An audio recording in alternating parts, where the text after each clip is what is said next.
Welcome back to Cookbook Chronicles. If you're a fan of fine dining and culinary craftsmanship, you're in for a treat. Today, we're stepping into the world of one of California's most iconic chefs, Thomas Keller. And we're going to be recreating a dish that is sophisticated yet comforting. And that dish is sweet potato agnolotti with sage cream, brown butter, and prosciutto.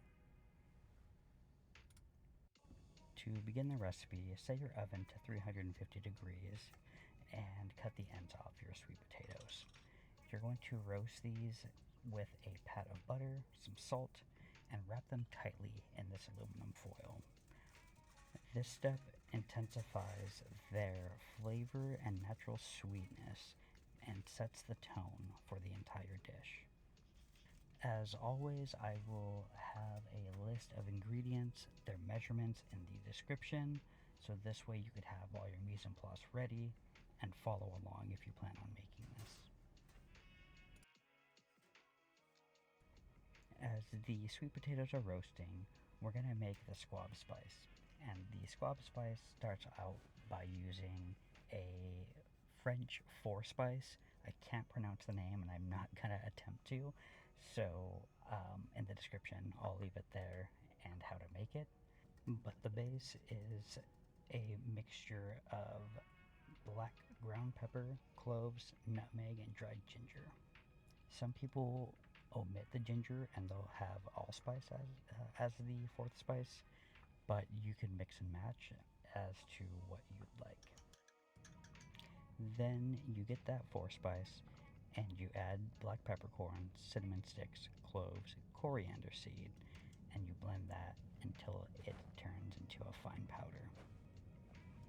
Next comes the pasta dough, which is a fundamental element in Italian cooking.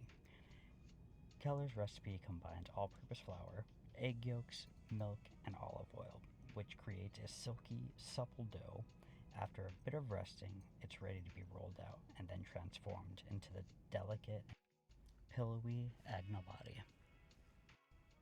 It starts off very sticky, but as it starts coming together, all of the dough that's stuck to your fingers will eventually come off and will all be incorporated into the dough.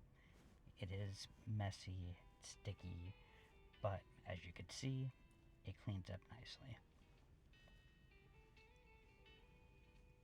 And don't get discouraged because the kneading process takes anywhere from 10 to 15 minutes by hand. So you could do it. It is a lot of work. While your pasta dough is resting, you're going to grab 2 slices of bacon and we are going to finely dice this and cook it off so it gets nice and crispy.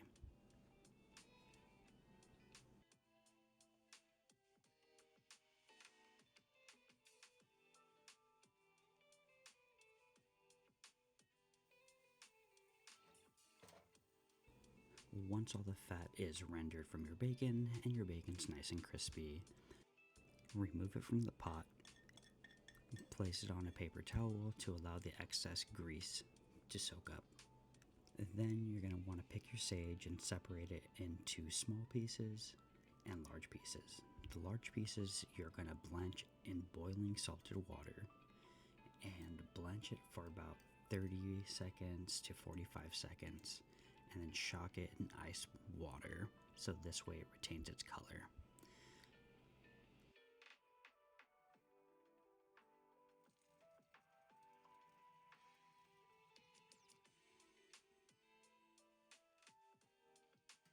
Next, you're going to want to squeeze out as much moisture from the sage as you possibly can and let it dry for just a bit. Now to make the beurre monté.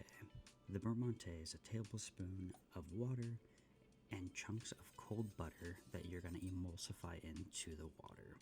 This step takes a while and you want to constantly whisk, but what you'll end up with is a beautifully emulsified beurre monté, how it should be. Make sure you keep it warm, not hot, not cold, warm. If it gets too hot, it'll break. Then once you have it nice and emulsified, you're going to add your creme fraiche and you're going to whisk that in as well. Finally, you're going to take your dried sage, put it in a blender, and slowly drizzle in your beurre monté with creme fraiche mixture.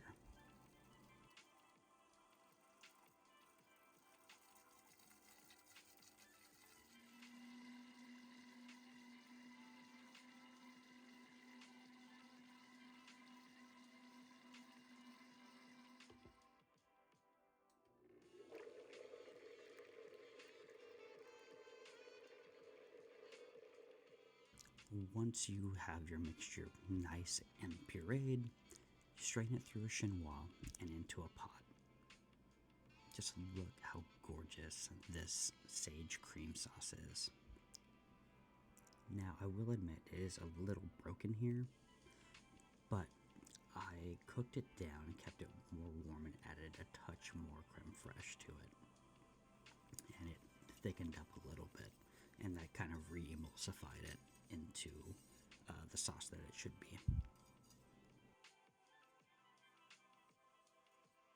Now that your sweet potatoes are done and beautifully roasted, the next step is to peel the skin off. And once you have the skin peeled off, using a potato ricer, you're going to put your sweet potatoes through the ricer, and you'll have these beautifully fluffy sweet potatoes. And you'll add a touch more butter to the mixture along with that squab spice that you made.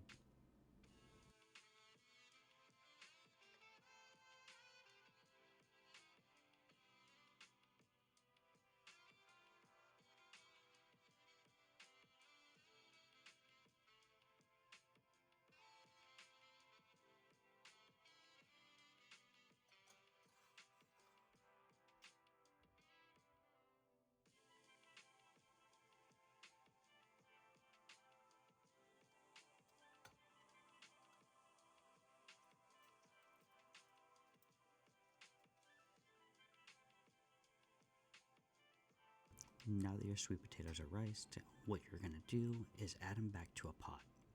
And you could season them here, or you could have seasoned them in the mixing bowl, whichever you choose is fine. But you want to keep this mixture hot and add butter while it's hot.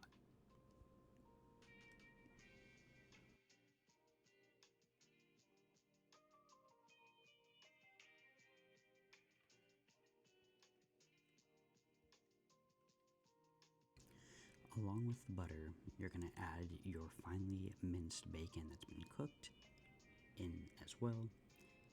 Mix it. Make sure to taste it so you don't oversalt this step.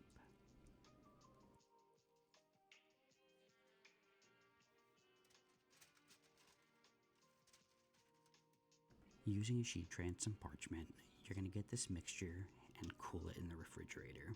If you want to speed up the process, you could put it in the freezer. Just set a timer, this way you don't forget about it.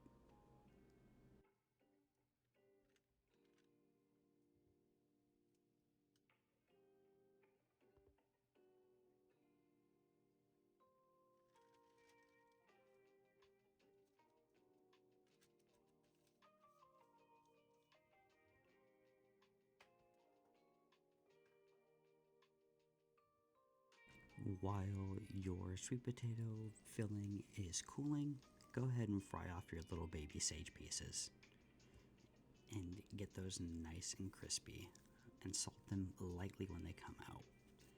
By this time, your pasta dough should have been rested beautifully, and you'll want to make sure that you keep your pasta wrapped or covered so it doesn't dry out while you're making the agnolotti.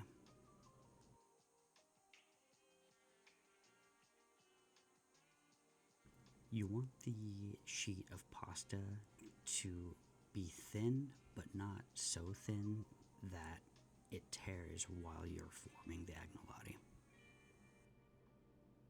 This is the fun part right here.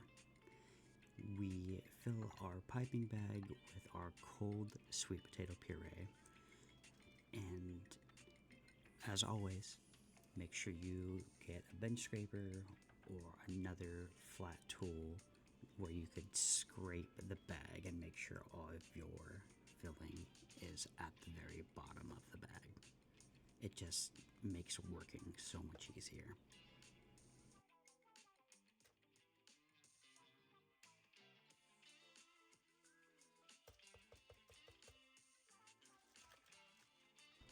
This is probably the hardest step of the process, but trust me, it pays off. It requires a little bit of finesse, but it's so rewarding.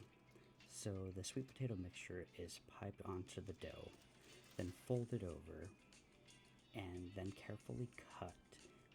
And you have these beautiful pillows of sweet potato agnolotti. And you'll see how I fold over right here, but I go about maybe a third of the way down the pasta. And I gently crimp and press my pasta dough down.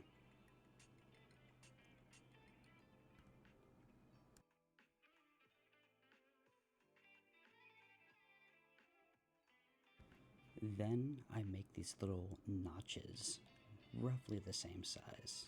Be sure to pinch fairly firmly so that the pasta dough sticks together. I get my cutter. I cut the top off right here, but I leave just enough space so when I cut like this, you have these beautiful little pillows of sweet potato agnolotti.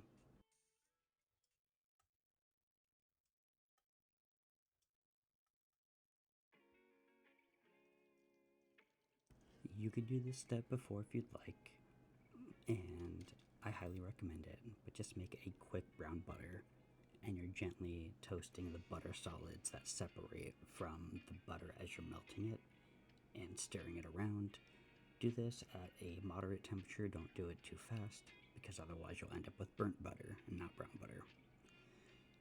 After you do that, get some prosciutto, and you're going to finely julienne, so you have these beautiful strips of prosciutto that you're going to be garnishing this plate with.